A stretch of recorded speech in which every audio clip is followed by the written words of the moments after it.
Hi, my name is Craig Heidi, and I am going to present to you on the issue of cyberbullying, which is becoming a bigger and bigger issue within schools across the country and across the world. And so we're going to kind of look into the policies and laws behind that, the impacts it has, and then ultimately what we can do as an educational facility to ensure best practices for our students so that they're safe and are maintaining. So the first part about cyberbullying is what is cyberbullying, and I have this quote up here. Cyberbullying is any type of harassing, threatening, demeaning, or embarrassing another person online. Typically, this is done through mean comments, online rumors, and even sexual remarks. They're usually connected with appearances, intelligence, race, sexuality, etc.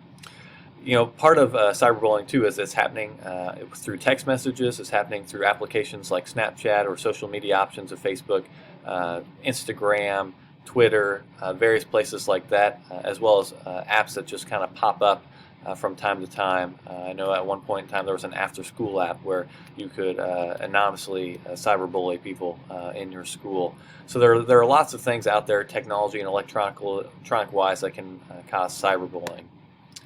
Here are some facts regarding cyberbullying, and I just want to point out some of those to you. Is that it seems like the demographics of those that are being cyberbullied are usually female young adults, so those high school teenagers, children in particular, and those in the LGBTQIA community are common targets.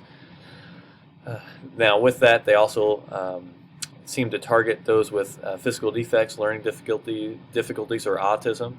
And it appears that even though these are the highest probability of targets for cyberbullying, cyberbullying is impacting everyone, and it can be any student that we have in our school can be impacted by cyberbullying. As we can see, 1 in 6 of online teens said they experienced unwanted forwarding of private communication. And so that could be text message, that could be anything that someone's taken a picture of and just forwarding it on to someone else. So it is starting to become a more problem with the more prevalence of electronics in school systems and just in our everyday society. Different kinds of cyberbullying. These are 10 forms of cyberbullying, and I would ask that you look these up in a little bit more clarity. There's a good YouTube video from Kaspersky that talks about these 10 different kinds of cyberbullying. I'm not going to go into much detail here, but just to make you aware of these 10 different types of things that would fall under the cyberbullying category. The social media platforms that are happening we have Instagram, which is leading the way. They have the most cyberbullying on Instagram. Second, Facebook, Snapchat, and then this WhatsApp at 12%. I believe Twitter was around 10%, which isn't on the chart. But those are the applications where cyberbullying is happening at the most. Now, it's really hard. This doesn't track just basic text communication, but also that's an easier way to block someone on your phone if they're texting you. And so that may not, and it's hard for people to track if they're being bullied that way or not.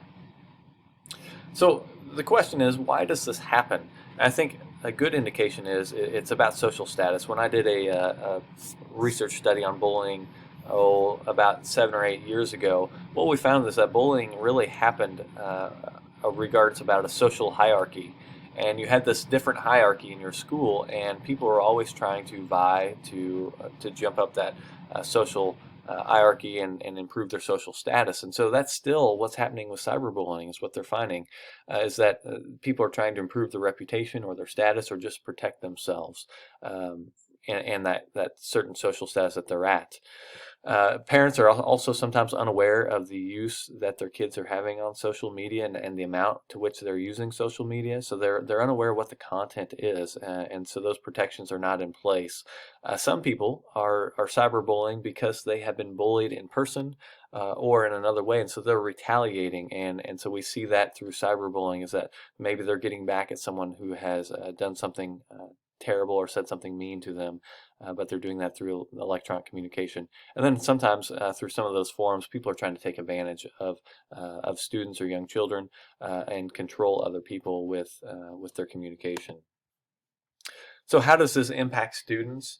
First of all, since it's not face to face, usually you have a lot more aggressive bullies because they don't really have consequences. They don't have that personal reaction consequence or the ability for that person to say something back to them in their face and kind of have that own morality of that communication in the moment.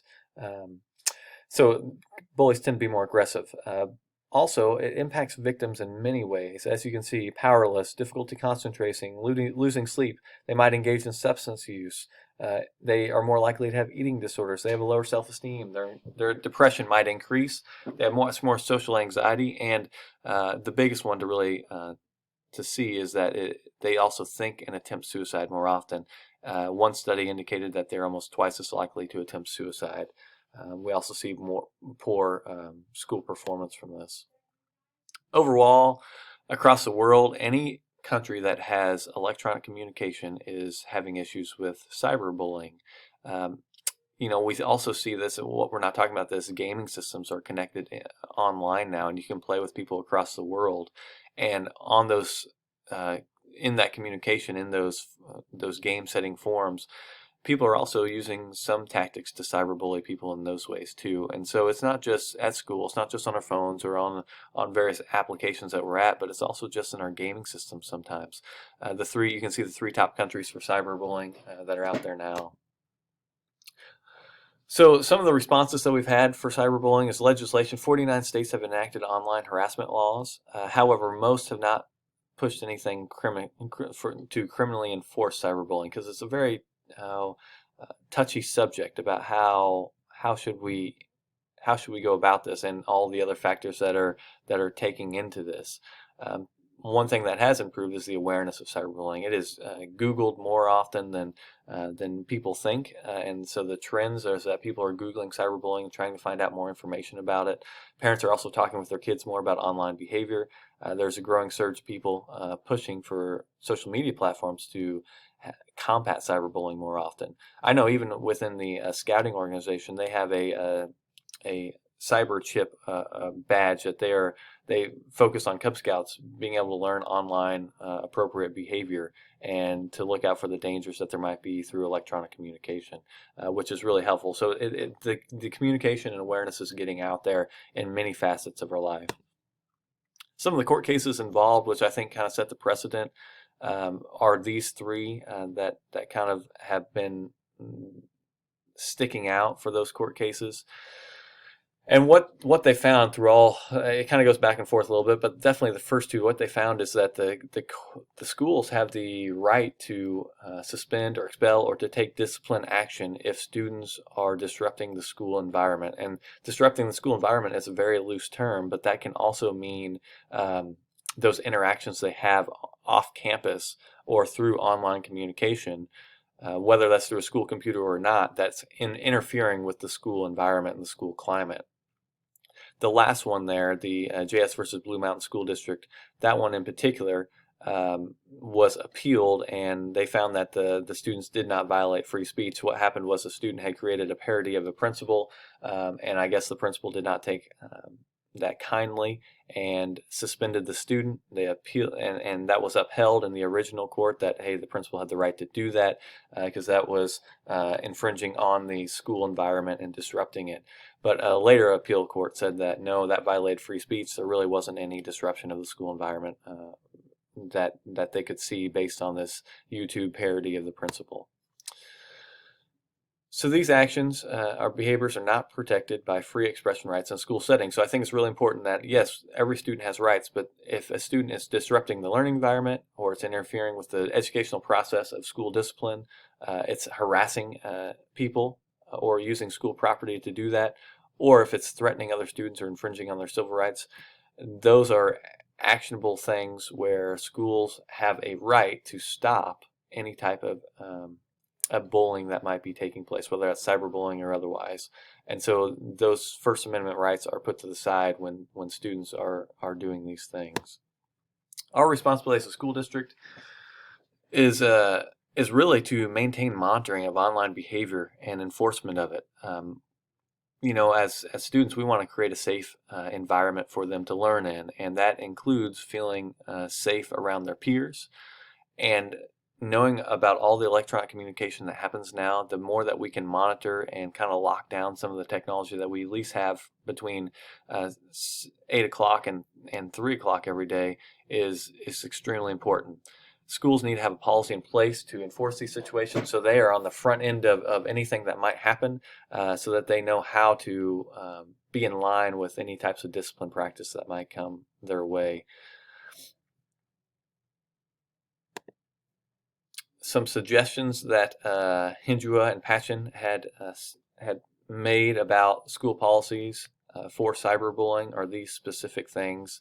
So being able to define what harassment, intimidation, bullying, and cyberbullying is, what are the graduated consequences if things continue, and then procedures for reporting, procedures for investigating, as well. For some sources to indicate that maybe having some procedures for being able to report things anonymously, because students in particular would rather report things anonymously sometimes about what's happening online. And then specific discipline procedures that are put in place if something's happening, so that they can prevent cyberbullying. So what can you do as a school staff, as an educational facility, to ensure the rights of students and that they're being protected from any type of bullying that might be happening online, whether during the school day or outside of the school day? First of all, just create open discussions with students. I think that the more dialogue that we can have about online communication, the better. And creating a safe, open dialogue environment for these students is really important, so they know they have someone they can come to. Also encourage your students to really speak up, stand up, and stay away from any type of contact that is unwanted, both in person or electronically. One thing you encourage them is to block an individual on their social media applications or their phone if they're doing something or saying something that is inappropriate and discouraging to them. We need to monitor online behavior, so that comes down to our IT departments. What are we doing to really ensure safety of students? We need to teach online safety skills. I know some schools have an agreement that students sign at the beginning of the year that go through appropriate online behavior. And I think that's really important that we stick that out in front of people. We can create reporting tips or procedures in place. We can have policies as a school district that are in place so we know how to deal with this. We need to document all communication we have. So if a student's coming to us about some type of bullying or cyberbullying that's taking place, we need to document all that, take pictures of what we're seeing. And so that way we just have all this information in case something further happens. And then our last one, which is always what we need to do as educators, is just advocate with our legislators. Further enforcement and safeguards if that's what we feel is needed. Right now the school is the biggest disciplinarian for this and really monitors cyberbullying that's taking place, but we really need to push for legislation if it's going to be helpful in the long run, and those are more for really severe cases, not just for any cases that might come down the pipe. Again, we have to look at everything that goes into that, and sometimes it's students that are standing up for themselves and fighting back, but even though it's in an appropriate way, but they'd be the ones that are cyberbullying instead of the real issue that's underlying all this. So we really need to create a better school climate so that we can solve the problems before they get to this point. So if you have any other questions about cyberbullying, please refer to these references here. Again, there's some great videos in here off of YouTube that can really highlight good practices, things that you can do as a school district, as a person, as a parent, to help with this cause so that we can ensure students are safe and sound. Again, thank you for this, and if you have questions, please refer to any of these references.